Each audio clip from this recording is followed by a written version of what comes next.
And welcome back to the Sunday Sit Down. As I mentioned last week with Timothy Strab, we are joined this week by a very special guest. Aww. Who is it? Who's over there? Who's sitting next to me? Hi, Hudson. It's Kelsey Arestis. Hi, I'm so happy to be here, Hudson. I've been excited all summer, really, to do this. This is super, super fun, and I was very honored you asked me to be here. Well, I asked you for a lot of reasons, but the main one that I remember was when I graduated. After I graduated, we sat down and had a talk, one of our many long talks in your classroom, but you were like, Hudson, and you mentioned listening to full albums, and at that time, there were a couple albums where I was like, oh yeah, the whole thing, but mainly I was like, I'll grab a song from here, grab a song from there, put them, we're good. But you opened this whole idea of whole albums, and honestly, ever since then, it's been like life-changing. Oh my gosh, that's awesome. That is awesome. Because, I mean, I imagine listening to the track that we're listening to today that I mentioned last week, Wild Nothing's Nocturne, I can pick out the 4 songs right now, I know for a fact. If I heard by themselves, I'd be like, perfect. Those are my 4 songs by Wild Nothing forever. Never going deeper. Yep, but it's true. Yeah, you don't really get to know an artist, I think, if you don't listen to the whole album. Yeah. And that's changed so much since when I was your age, and that's what we did. And I think today with iTunes and just being able to buy singles, people don't really have, and I could be wrong, but the same connections to music that I grew up with. They don't, because, I mean, I've been buying a lot more vinyl records and stuff, and by doing that, like, not only do you have to listen to the whole thing front to back, but also you get the album artwork that comes, you get all this extra stuff that, like, you now feel closer with the band, and it's giving me more of a drive to see certain artists live, because I'm like, all right, like, they seem like I'm on their same page with them. That's great. Yeah, I mean, it's their full story, and if you're just hearing snippets or singles, you don't get that story. You're not hearing what you need to hear. I've seen myself actually listen to more singles in the past years just because of the way that music has changed. And presently at our house right now, we are setting up our old stereo with the receiver, the cassette player, the CD, and the record player. That's what I got in my house. It's perfect. Yep, it had been buried away for a while, and we're pulling it back out because, I think that it's just important, and it just makes for a much fuller and more, powerful experience. I say and tying it into this record, when I first heard, I forgot what song, like, that I heard first. I was like, I'm going to explore this. It probably was the first song, Shadow. And I was like, wow, like, the string, like, everything. I'm like, this is really good. And then as I listened to the whole album, I was like, all right, like, I'm now actually, like, when I listen to this album, now it's very hard for me to be like, I'm just going to listen to that song or that. Like, I'm listening to this album today, regardless of what I'm doing, even if I have to quote-unquote cut it into pieces, because I'm like, I listen to these 3 songs, got to do something else.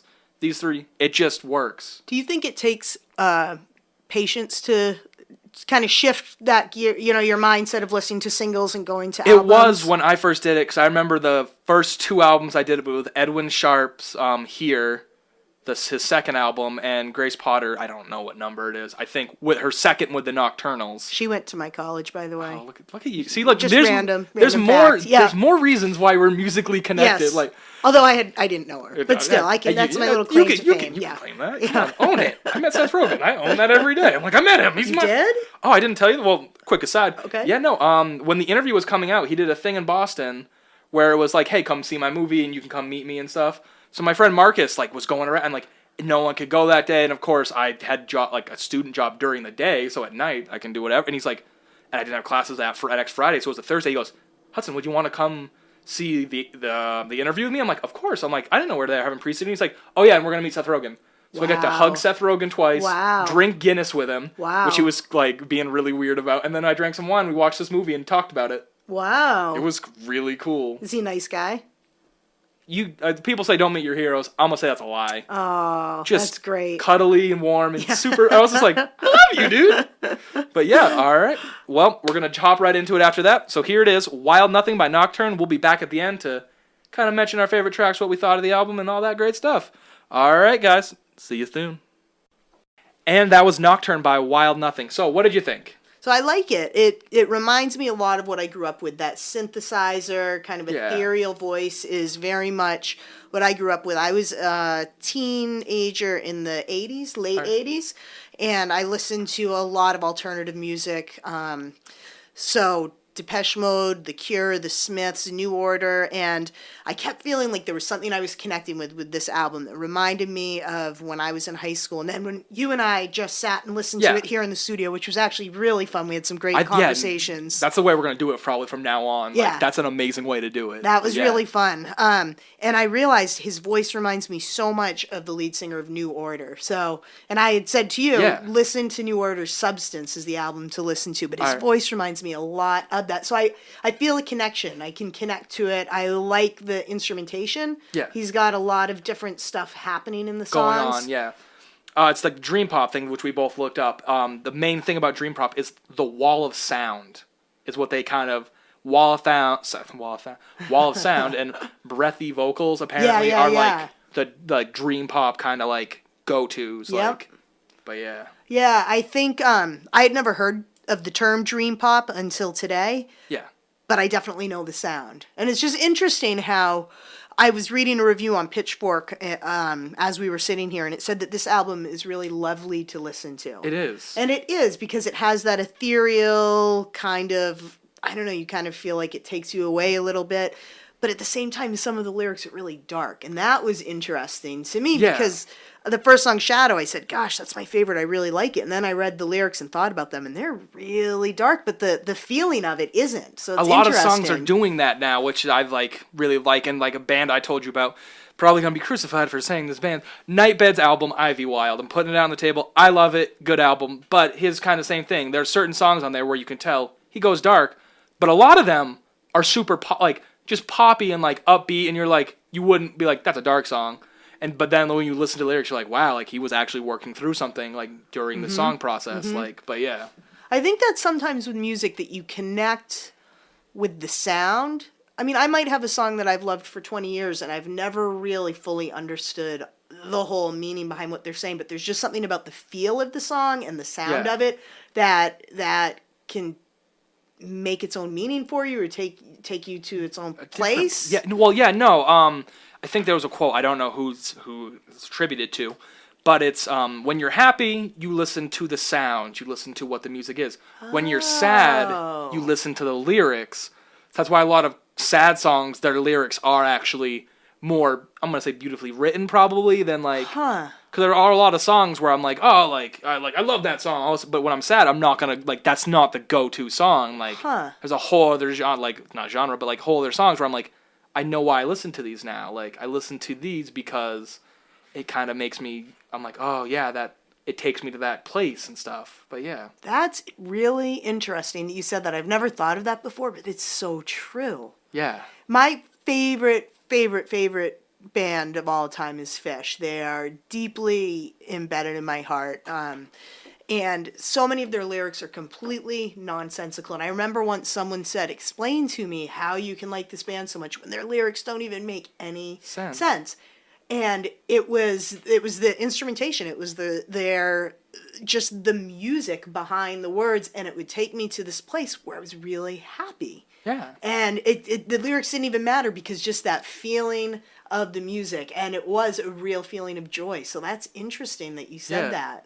You know, that's what kind of a thing I always think about when I'm listening to certain songs. I'm like, I love this song. But then I'm like, but do I though? Because like, I'm just being like, yeah, I can dance to this song and it's got a beat and like nice. But then I'm like, what are the lyrics saying? Like a lot of songs I've done that to and I'm like, I'll either love them more or be like, I like it for what I liked it for in the beginning. I'm just leaving it there as that. But yeah. Have you ever found that you've had a song that you've loved for a long time and then when you listen to the lyrics or get them in a different way, that it changes the way you feel about the song? Is that kind of what you're... Yeah. Like same kind of premise. Just like, because I'm normally like, oh, and then I'm like, actually, like, I'm not so sure how I feel anymore. Like, because it's based on this and I'm not trying to think. There was a song that was based on a book that I hated. Absolutely hated in high school, did not like, and I liked the song before. I can't remember what the song is now, or even the book. Yeah. But I was just like, this book was boring. I hated it. I liked the song, but now it's about this. Like, I hear it now, and I think of the book, and I can't stand to I can't even do it.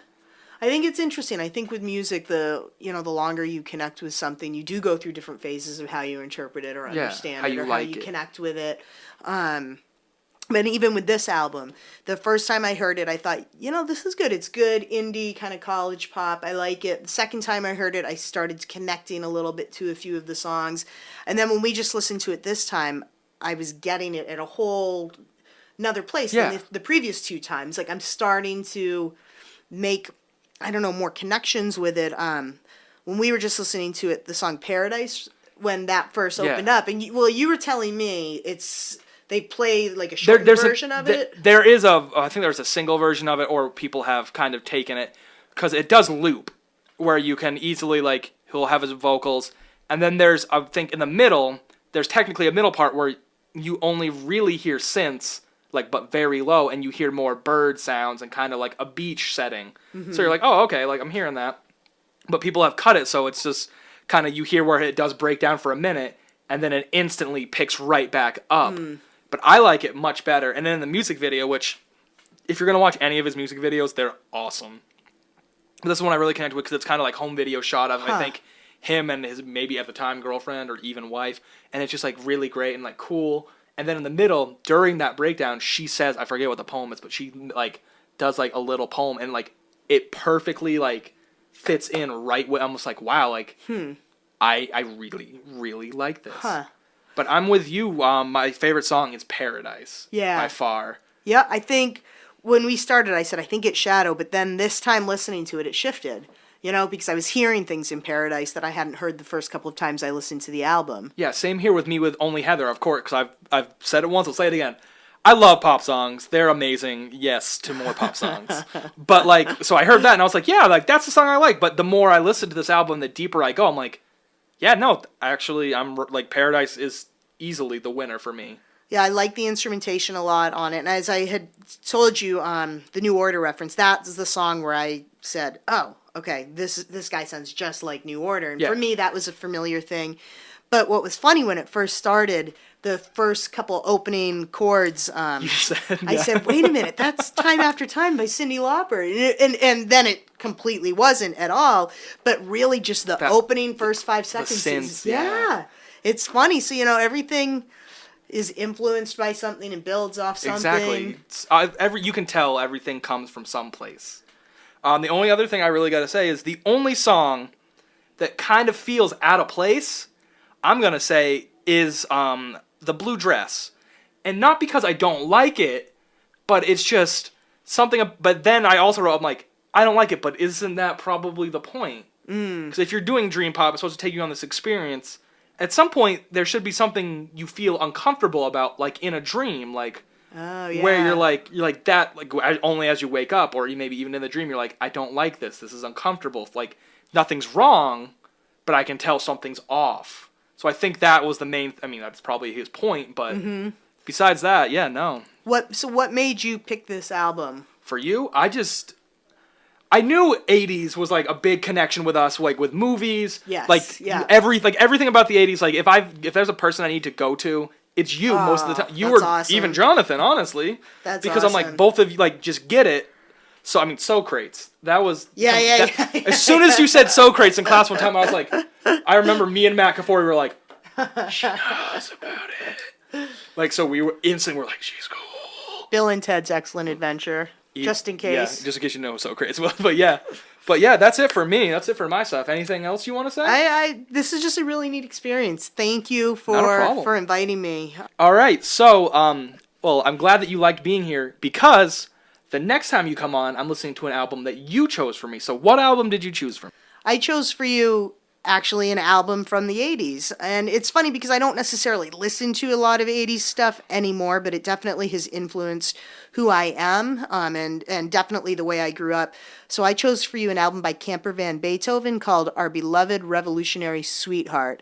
And I've always said that's my favorite album title of all time. I love it. Title. Yeah, so there you go. Well, there's that. If you want to find out more about this show, any other shows, and maybe even a podcast in the future, head on over to Project Lightning Falcon on Facebook. Give us a like there. We post about every time we have a show, and we also post a live link so you can listen live on WRGY.org. You can listen to this program or any of the lovely programs on WRGY.org. Remember, though, we are on the East Coast time zone, so kind of got to make sure that, if you're listening like in Arizona, you got to make sure you're not in that weird like place where it's a half hour or something, just make sure you know the time zone.